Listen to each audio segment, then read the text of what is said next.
Hello everyone, आज के इस वीडियो में हम पढ़ने वाले हैं क्लास 12 फिजिक्स का बहुत ही इम्पोर्टेंट चैप्टर जो है विद्युत आवेश तथा क्षेत्र, जिसका यह चौथा वीडियो है। तो आज के इस वीडियो में हम पढ़ने वाले हैं वैद्युत क्षेत्र की तीव्रता किसे कहते हैं, इसका परिभाषा क्या होता है, इसका फॉर्मूला क्या होता है। अब वैद्युत क्षेत्र की तीव्रता का व्यंजक की गणना करेंगे। आज के इस वीडियो में हमने इस टॉपिक पर पूरा डिटेल में आज के इस वीडियो में डिस्कस करने वाले हैं। तो चलिए हम देख लेते हैं। तो यहाँ पे हम सबसे पहले वैद्युत क्षेत्र की तीव्रता का परिभाषा जानेंगे। तो परिभाषा आप दो तरीके से जान सकते हैं, एक तो फिगर से और एक फॉर्मूले से। तो यदि हम फॉर्मूले से इसके बात करें तो यहाँ पे मैं एक फॉर्मूला लिख रहा हूँ, यहाँ पर एक फॉर्मूला मैं लिख दे रहा हूँ इस कलर से, जिससे आपको आसानी से समझ में आए। यहाँ पे मैं लिख रहा हूँ E इजकल टू F/Q।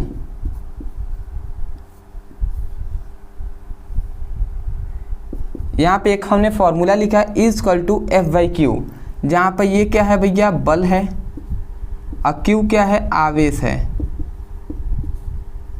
तो देखिए यहाँ से हम परिभाषा क्या कह सकते हैं, यदि यहाँ पे Q, जो यहाँ पे Q है, यदि Q का मान 1 हो जाए, एक मतलब एकांक, तो यदि इसका मान 1 हो जाए तो जो E होगा ना, E वो F के बराबर हो जाएगा। ये बात तो आप जानते ही होंगे कि यदि Q का मान यदि 1 हो जाए तो जो E होगा वो F के बराबर हो जाएगा। तो यहीं से हम परिभाषा कह सकते हैं कि एकांक आवेश पर लगने वाला बल वैद्युत क्षेत्र की तीव्रता कहलाता है। समझ में आया? एक बार और सुनिए, हमने क्या कहा, ये Q क्या है, आवेश है, और F क्या है, बल है। तो हम यही कह रहे हैं कि एकांक आवेश पर लगने वाला बल वैद्युत क्षेत्र की तीव्रता कहलाता है। तो ये हो गया, फॉर्मूले से हमने इसका परिभाषा किया। परिभाषा हम लिख दे रहे हैं, आप क्या लिखेंगे, एकांक आवेश पर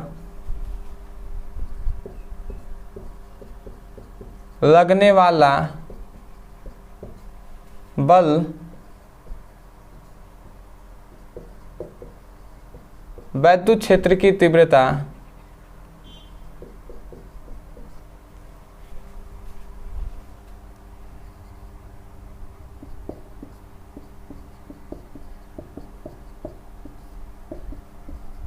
कहलाता है। तो यहाँ पे हमने परिभाषा लिख दिया है, एकांक आवेश पर लगने वाला बल वैद्युत क्षेत्र की तीव्रता कहलाता है।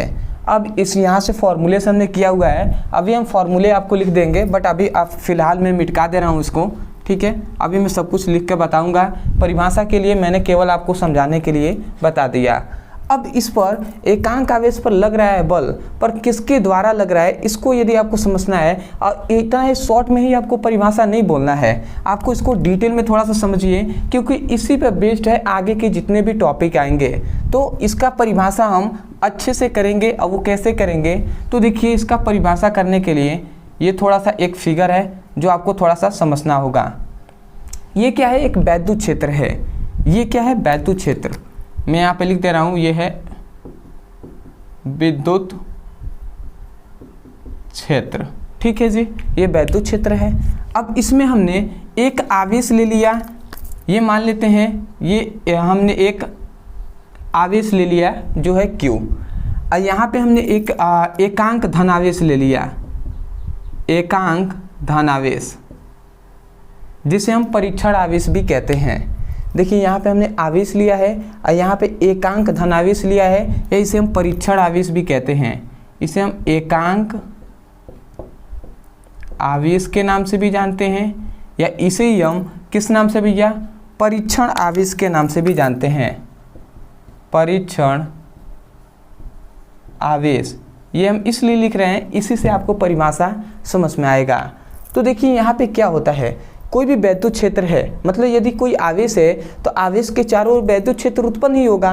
तो वही कहा जा रहा है, किसी वैद्युत क्षेत्र में किसी आवेश के कारण एकांक धनावेश पर लगने वाला बल, अब दो आवेश है तो इनके बीच कुछ ना कुछ बल तो लगेगा ही ना, फोर्स तो लगेगा। तो जो बल लगता है उसी बल को हम क्या कहते हैं भैया, वैद्युत क्षेत्र की तीव्रता कहते हैं। समझ में आया कि वास्तव में वैद्युत क्षेत्र की तीव्रता क्या है। हमने क्या कहा, मतलब इस आवेश के कारण एकांक धनावेश पर जो बल लगेगा उस बल को ही हम वैद्युत क्षेत्र की तीव्रता कहते हैं। इसलिए आप परिभाषा कैसे कहेंगे, आप परिभाषा ये कहेंगे कि किसी वैद्युत क्षेत्र में उपस्थित किसी आवेश के कारण एकांक धनावेश पर लगने वाला बल वैद्युत क्षेत्र की तीव्रता कहलाता है। समझ में आ गया होगा आपको। एक बार और मैं परिभाषा लिख दे रहा हूँ। चलिए मैं परिभाषा इसको डिटेल में लिख रहा हूँ, ठीक है। थोड़ा सा ये आप क्या लिखेंगे, आप लिखेंगे एकांक नहीं, आप लिखेंगे वैद्युत क्षेत्र में उपस्थित वैद्युत क्षेत्र में उपस्थित किसी आवेश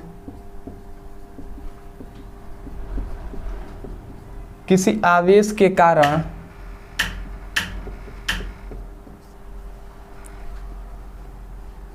एकांक धनावेश पर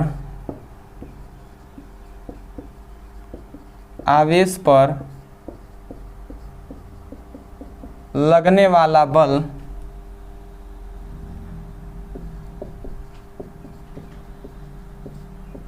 वैद्युत क्षेत्र की तीव्रता कहलाता है।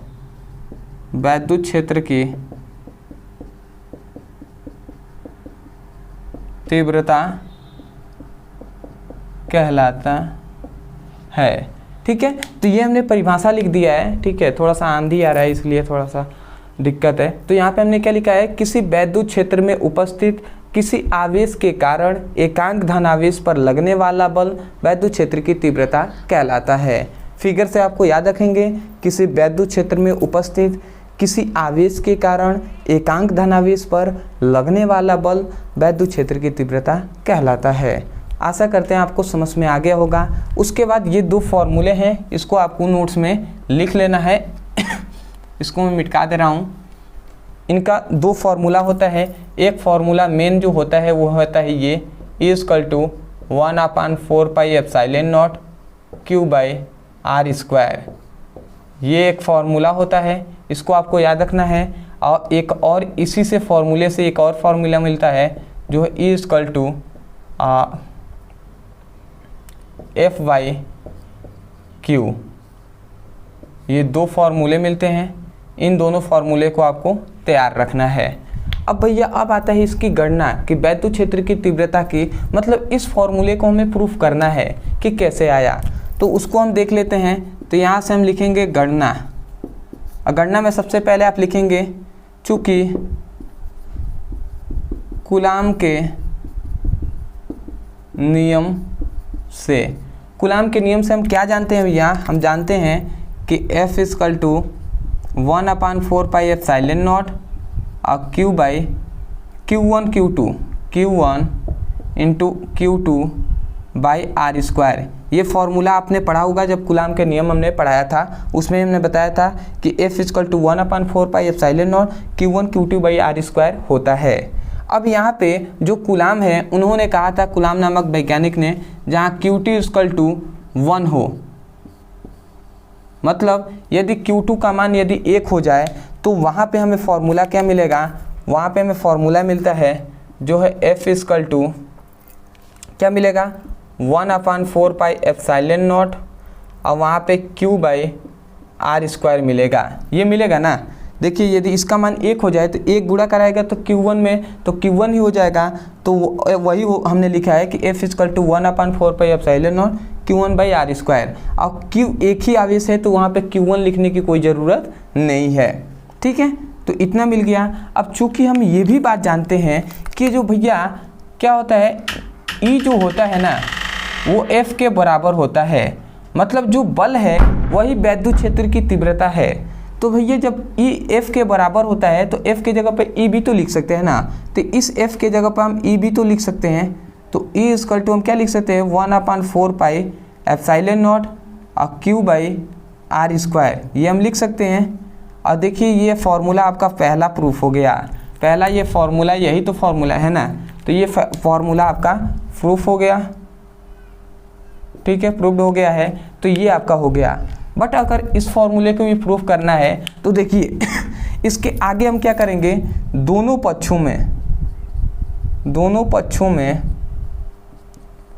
Q0 से गुणा करने पर, अब यदि हम दोनों पक्षों में Q0 से गुणा करते हैं तो इधर करेंगे तो हमें क्या मिलेगा, Q0 इंटू ई मिलेगा। इधर यदि हम करते हैं तो 1/4 पाई एप्सिलॉन नॉट, इधर Q into Q0 by R square मिलेगा। और अभी आप देखिएगा तो इनके बदले में हम फिर से f लिख सकते हैं कि नहीं लिख सकते हैं, बताइए। इन सभी के बदले में f लिख सकते हैं ना, क्योंकि कूलाम के नियम के अनुसार यही तो फॉर्मूला है ना, 1/4 pi epsilon not Q1 Q2 by R square. अब आप ये नहीं है कि Q1 Q2 नहीं है, Q1 Q2 का मतलब है कि Q1 एक अलग आवेश है और Q2 एक अलग आवेश है। तो Q है और यहाँ पे Q0 है, ये भी तो दो अलग अलग आवेश है ना।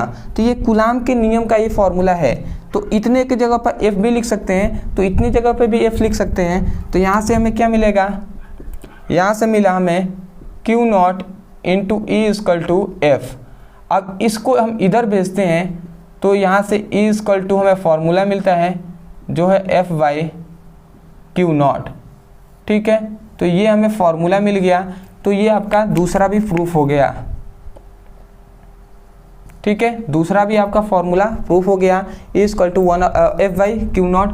यहाँ पे भी देख रहे होंगे। अब बहुत से स्टूडेंट ऐसा सोचेंगे यहाँ पे Q है, यहाँ पे Q0 है तो आवेश ही ना, ये भी तो आवेश है, ये भी तो आवेश ही है, ठीक है। ये ऊपर वाला क्या है, बल है, और ये आवेश है, और यहाँ पे भी ये बल है और ये आवेश है। तो समझ रहे होंगे, आशा करते हैं। तो ये आपका दोनों प्रूफ हो गया है। तो आपको इसको लिखते हुए चलना है, इसी प्रकार आपको इसका सॉल्यूशन मतलब करना है। तो आशा करते हैं कि आपको समझ में आ गया होगा।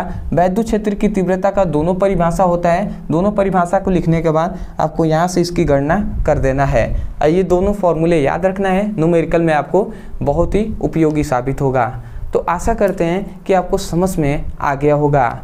अदरवाइज यदि आपको समझ में आया है तो वीडियो को लाइक कीजिएगा और हमें कमेंट सेक्शन में ज़रूर बताइएगा कि वास्तव में आपको ये वीडियो कैसा लगा। और यदि आप भी क्लास 12th का फिजिक्स का सीरियस होकर पढ़ाई करना चाहते हैं तो हमारा मेन चैनल है जो है ब्रदर सर, उस पे जाइए। वहाँ पे फिजिक्स की अच्छे से पढ़ाई कराया जा रहा है और केमिस्ट्री का भी वहाँ पे तैयारी भी आपकी पूरी अच्छे से कराई जाएगी, न्यूमेरिकल भी आपको कराया जा रहा है, सभी इंपॉर्टेंट क्वेश्चन भी करा रहे हैं। तो वहाँ पे मेन चैनल है हमारा, उसको ज्वाइन कीजिए, वहाँ पे जाइए, सब्सक्राइब कीजिए और वहाँ से प्लेलिस्ट के अनुसार पढ़ाई कीजिए।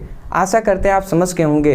अदरवाइज कोई टॉपिक है जो आपको समझ में नहीं आता है, उस टॉपिक का नाम लिखिए यूट्यूब पर, अंत में हमारे चैनल का नाम लिखकर सर्च कर दीजिए, तुरंत आपको वीडियो मिल जाएगा और वहाँ से उसकी पढ़ाई कर सकते हैं। और नोट्स के लिए तो आप जानते ही हैं, बहुत से ऐसे स्टूडेंट हैं जो मैसेज कर रहे थे कि सर नोट्स के लिए नोट्स कब आप अवेलेबल कराएंगे। तो आपको मैं बता दूं कि मैंने अपने हैंडराइटिंग से आपको पूरा नोट्स बना दिया है फिजिक्स के 14 चैप्टर का।